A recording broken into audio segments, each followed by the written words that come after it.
సత్యం చనిపోవడంతో కథ ఒక్కసారిగా ఊహించిన మలుపే తిరిగిందనమాట. బాలరాజు చెప్తున్న నిజాన్ని ఎవరూ నమ్మకపోవడమే పెద్ద ట్విస్ట్‌గా మారింది. కానీ బాలరాజు విషయంలో చిన్ని ఒక్కటే ఒంటరి పోరాటం చేస్తుందని చెప్పవచ్చు. ఎందుకంటే ఆఖరికి కావేరి కూడా బాలరాజు హత్య చేశాడు అంటే నమ్ముతుంది.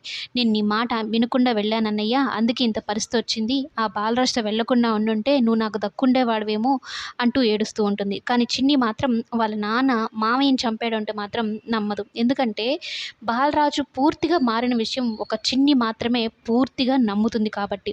అయితే బాలరాజు సత్యం అంత్యక్రియల నుంచి జైలుకు వెళ్తూ సత్యంకి ఇచ్చిన మాటను గుర్తు చేసుకుంటూ ఉంటాడు. ఇప్పుడు నేను ఎలా కాపాడుకోవాలి నా భార్య బిడ్డల్ని? నా భార్య బిడ్డలనే కాదు, సత్యం బాబు ఫ్యామిలీని కూడా నేనే చూసుకోవాలి, కాపాడాలని అయితే అనుకుంటూ ఉంటాడు.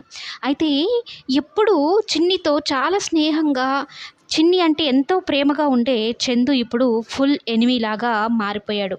మేమందరం మావయ్యే మా నాన్న చంపాడు అని నమ్ముతూ ఉంటే, నువ్వు మాత్రం మా నాన్న చంపలేదు, మా నాన్న నిర్దోషి అంటున్నావు, నీతో నేను ఎప్పటికీ నేను మాట్లాడనిక అన్నట్టు చెప్తారు. లోహిత ఎప్పుడు చెప్తూ ఉండేది, కానీ నేనే నమ్మలేదు అంటూ మాట్లాడుతూ ఉంటాడనమాట.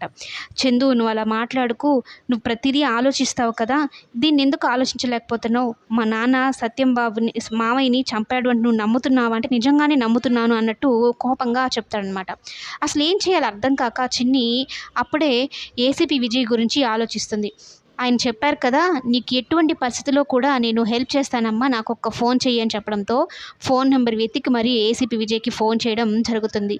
మీరు అర్జెంటుగా మా ఊరికి రాగలరా, మీతో చాలా విషయాలు మాట్లాడాలి, మా మామయ్య కూడా చనిపోయారు అని చెప్పగానే చిన్ని కోసం, చిన్నిని చూస్తే తన కూతురు గుర్తు చేసుకుంటూ ఉంటాడు కదా, ఇంకా చిన్ని కోసం రంగంలోకి దిగడానికి సిద్ధపడతాడనమాట.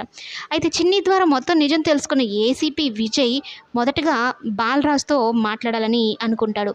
బాలరాజు జైల్లో వీళ్ళ గురించి ఆలోచిస్తూ ఉంటాడు. చేయని తప్పుకి నేను ఇప్పుడు శిక్ష అనుభవిస్తున్నాను, దీని నుంచి నేను ఎలా బయటపడాలి, నా భార్య బిడ్డల్ని ఎలా కాపాడుకోవాలని అయితే అంటూ ఉంటే, ఇక ఏసీపీ విజయ్ బాలరాజుతో మాట్లాడడం జరుగుతుంది.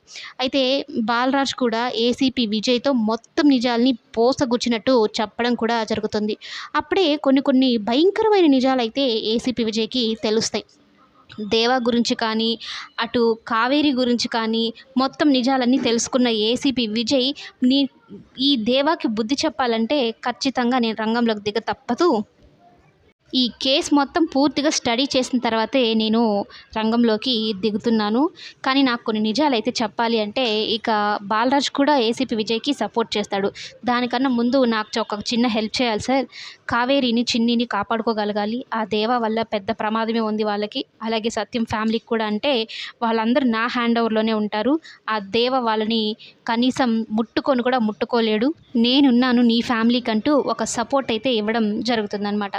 ఇక దేవా ఏంటి, బాలరాజుని జైలుకి పంపించేశాము, ఇక వీళ్ళని ఒక ఆట ఆడుకోవచ్చు, కావేరిని చిన్నిని ఎప్పుడు కావాలంటే అప్పుడు చంపేయచ్చు అనుకుంటున్న ఈ దేవాకి ఏసీపీ విజయ్ అడుగుపెట్టి ఈ కేసుని ఒక ఛాలెంజింగ్గా తీసుకొని దిమ్మ తిరిగే ట్విస్ట్ ఇవ్వబోతున్నాడు అనమాట.